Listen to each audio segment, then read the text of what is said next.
ఆసరా అవుదాం, పెరిగిన అప్పులను తీరుద్దాం, కుటుంబానికి దూరంగా ఉన్నా సరే బతుకు మార్చుకుందాం, పిల్లల్ని మంచిగా చదివించుకుందాం, మంచి ఇల్లు కట్టుకుందాం. ఇది గల్ఫ్ దేశాలకు వెళ్లే సగటు మనిషి కదా వ్యధ. ఎన్నో ఆశలతో విమానం ఎక్కుతారు, కానీ ఒక్కసారి ఫ్లైట్ దిగాకే అసలు కథ మొదలవుతుంది. ఏజెంట్కు ఎంతో కొంత ఇచ్చి పని వెతుక్కున్నావా, కంపెనీలో జాయిన్ అయ్యావా అంతవరకే. కానీ ఆ తర్వాతే అసలు మోసాలు తెరపైకి వస్తూ ఉంటాయి. చెప్పాలంటే అదో నరకం. తిరిగి రాలేరు, అలా అని అక్కడే ఉండలేరు.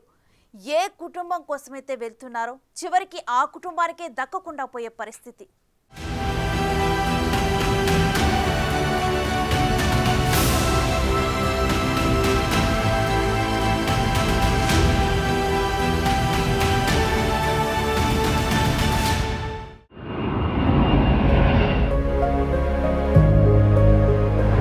తడారిపోతున్న ఎడారి బతుకులు,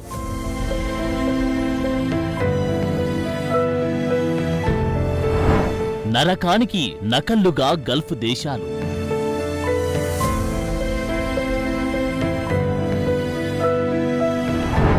చెప్పే పని ఒకటి, చేయాల్సింది మరొకటి.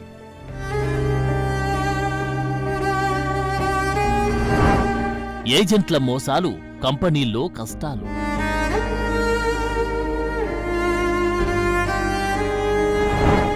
బయటపడే మార్గం లేక అరిగోసలు.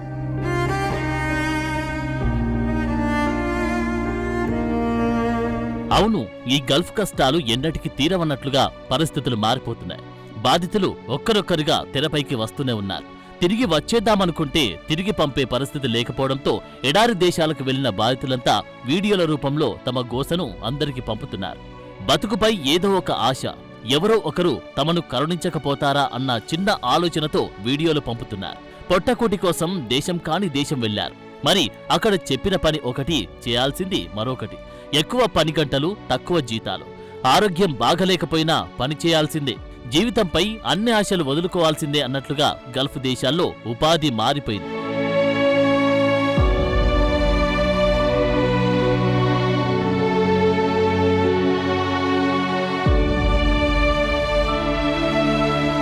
Dubai, Muscat, బెహ్రాన్, Saudi Arabia, Qatar, Kuwait దేశాల్లో పనుల కోసం వెళ్తుంటారు. ఒక దశలో గల్ఫ్ దేశాలకు వెళ్లే వారి సంఖ్య తగ్గినా ఇప్పుడు మళ్లీ క్రమంగా పెరుగుతోంది. అయితే బాధితులు కూడా అంతే స్థాయిలో పెరుగుతున్నారు.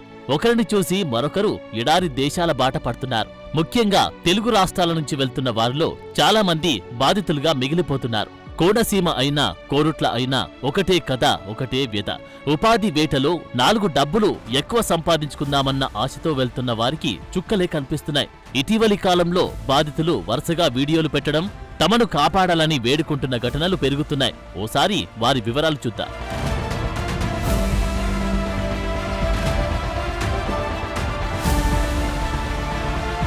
ఇక్కడ కనిపిస్తున్న ఈ నలుగురిది 4 రకాల సమస్యలు. అందరూ తమను స్వదేశానికి తీసుకురావాలని కోరుతున్నవారే.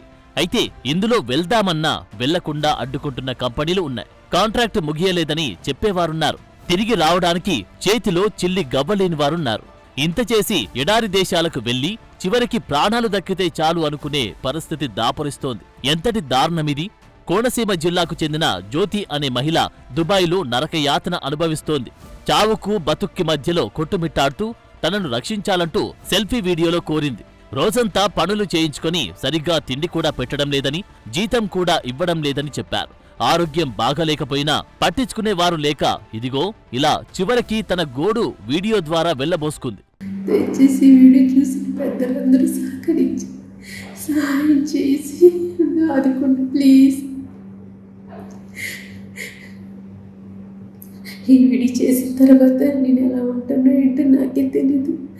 చాలా భయంగా ఉంటుంది ఇక్కడ. అసలు 2 రోజులు కూడా అన్నం పెట్టకు, ఒకసారి చాలా వేదన.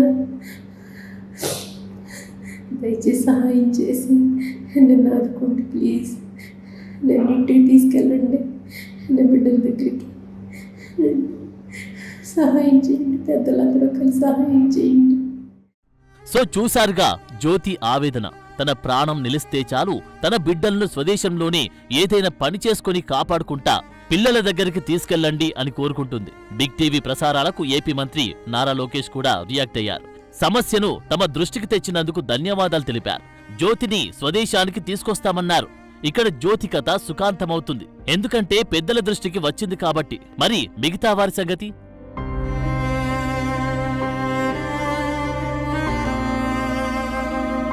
ఇప్పుడు మరో బాధితురాలి పరిస్థితి చూద్దాం. మదనపల్లికి చెందిన హసీనా బతుకు తెరువు కోసం సౌదీకి వెళ్లారు. అయితే అక్కడ వారు పెట్టే హింసలు భరించలేనంటూ ఇక్కడే ఉంటే చనిపోవడం ఖాయమని చెబుతూ ఆమె సోషల్ మీడియాలో ఓ సెల్ఫీ వీడియో పెట్టారు. మనుషులకి సరిగా పట్టించుకోరు. ఎలా అంటే అలా పడితే మాట్లాడేస్తారు, కోప్పడతారు. ఇక్కడ చాలా చాలా అంటే చాలా టార్చర్గా ఉంది సార్. దయచేసి నేను ఇండియాకి రావాలనుకుంటున్నాను. వచ్చేసి నా పిల్లల్ని నేను చూసుకోవాలి అనుకుంటున్నాను. ఇక్కడైతే ఇక్కడే ఉంటే చనిపోతాను నాకు భయంగా ఉంది. మీరే ఎలాగో అలా దయచేసి నన్ను ఇండియాకి పిలిపించండి సార్. ఇది హసీనా ప్రస్తుత జీవితం. ఏ పిల్లల కోసమైతే ఎడారి దేశంలో పని వెతుక్కుంటూ వెళ్ళిందో చివరికి ఆ పిల్లలకి ఆ తల్లి దక్కకుండా పోయే పరిస్థితి. ఇంతకన్నా దారుణ పరిస్థితి ఉంటుందా? ఇక ఇక్కడ కనిపిస్తున్న ఈ వ్యక్తి పేరు మున్నా, వయస్సు 20, జిల్లా కామారెడ్డి. పెరిగిపోతున్న కుటుంబ అప్పులు తీర్చేందుకు 60,000 అప్పు చేసి 20,000 జీతానికి ఏడాదిన్నర క్రితం సౌదీ అరేబియా వెళ్లాడు. ఏడాదిన్నర టైంలో ఇంటికి అతడు పంపింది కేవలం 20,000 మాత్రమే. తండ్రి షరీఫ్ ఇదేంటని అడిగితే నెల జీతం ఇవ్వడం లేదని, టైంకు తిండి పెట్టడం లేదన్నాడు. దీంతో చలించిన తండ్రి కొడుకు కష్టాలు తీర్చాలని తాను కూడా ఆసరా అవుదామని మరో ఏజెంట్తో మాట్లాడుకొని ఈసారి 70,000 చెల్లించి రియాద్లో డ్రైవర్గా పనిచేసేందుకు మేలో విమానమెక్కాడు. కాని అక్కడికి వెళ్లాక కొన్ని రోజులకు గుండెపోటుతో చనిపోయాడు. తన తండ్రిని చూడాలనుకుని సౌదీ నుంచి రియాద్ వెళ్దామనుకున్న మున్నా పాస్పోర్ట్ లాక్కున్నారు. ఇప్పుడు తిండి లేదు, పూర్తిగా ఇరుక్కుపోయాడు. దీంతో ఏమి చేయలేక ఇదిగో ఇలా వీడియో పెట్టాడు మున్నా. ఈ సౌదీకి వచ్చినా సార్, ఈడ నా కపిలేమో పాస్పోర్ట్ గుంజుకున్నాడు. నా డాడీకి ఇట్లా చనిపోతే నాకు ఇండియాకి పంపలేరు, ఏం పంపలేరు. నాకు ఈయన్నే ఇరుక్కుపోయినామని నేను రియాద్లో ఇరుక్కున్నా. నేను ఇండియాకి పోతా అంటే ఇండియాకి పంపుతలేరు, ఏం పంపుతలేరు. నాకు బాగా స్థాయిస్తున్నారు సార్. నాకు ఈడ బాగా ఇబ్బంది అవుతుంది సార్. నేను కూడా ఉంటానో బతుకుతానో సస్తానో నాకు కూడా గ్యారంటీ లేదు సార్. మరో ఇన్సిడెంట్ చూద్దాం. ఈయన పేరు ఈశ్వరెడ్డి, కడప జిల్లా ఎల్లంపల్లి. సౌదీ వెళ్లి 10 ఏళ్లయింది. ఇంటికి వచ్చింది లేదు, వద్దామంటే పాస్పోర్ట్ లాక్కున్నారు. తప్పుడు కేసులు వేశారంటున్నాడు.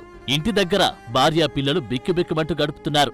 దీంతో ఆయన కూడా మంత్రి లోకేష్ కు విజ్ఞప్తి చేస్తూ వీడియో పెట్టారు. కుటుంబానికి 4 డబ్బులు పంపుదామని సౌదీ వెళ్లిన ఈశ్వర్కు ఇప్పుడు కడప జిల్లాలో ఉన్న అతడి భార్య, కూతురు కూలీనాలి చేసి డబ్బులు పంపుతున్నారు.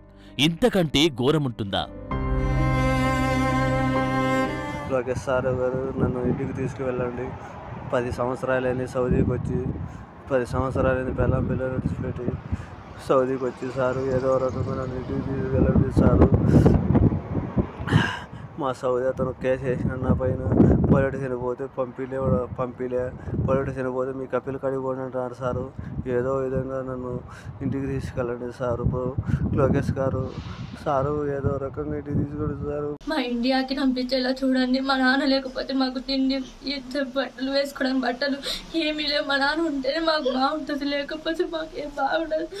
మా నాన్నని ఎంత తొందరగా వీలుంటే అంత తొందరగా మా నాన్న పంపించి అక్కడ తప్పు కేసులు పెట్టి చేయడం మమ్మల్ని ఇంత ఇబ్బందిగా పెడుతున్నాడు. ఇక్కడి నుంచే డబ్బులు పంపిస్తాం మా నాన్నకి. మా నాన్నకి అక్కడ తిండి లేదు, వాటర్ లేవు, ఏమీ లేవు. నేను గవర్నమెంట్ స్కూల్లో 10th వరకు చదువుకున్నాను. ఇప్పుడు ఇంటర్ చదవాలంటే నాకు ఇబ్బందిగా ఉంది. మా కుటుంబానికి మొత్తము. ప్లీజ్ నాకు మా నాన్న తొందరగా పంపించండి. మా నాన్నని ఇండియాకి వచ్చేలా ఎలాగైనా చేయండి ప్లీజ్. 1 కాదు 2 కాదు, ఎందరో బాధితులు. ఒక్కొక్కరిది ఒక్కో బాధ. అక్కడ ఉండలేరు, ఇక్కడికి రాలేని పరిస్థితులు తీసుకొచ్చారు. ఉపాధి కోసం గల్ఫ్ దేశాలకు వెళ్లి చిక్కుకున్న వారిని తిరిగి తీసుకొచ్చే బాధ్యత ప్రభుత్వాలదే అయినా ఇలా ఎంతమందిని కాపాడతారు? ఇలా ఇబ్బంది పడుతున్న వారు ఎందరున్నారు? ఇదే ఇప్పుడు పెద్ద ప్రశ్న.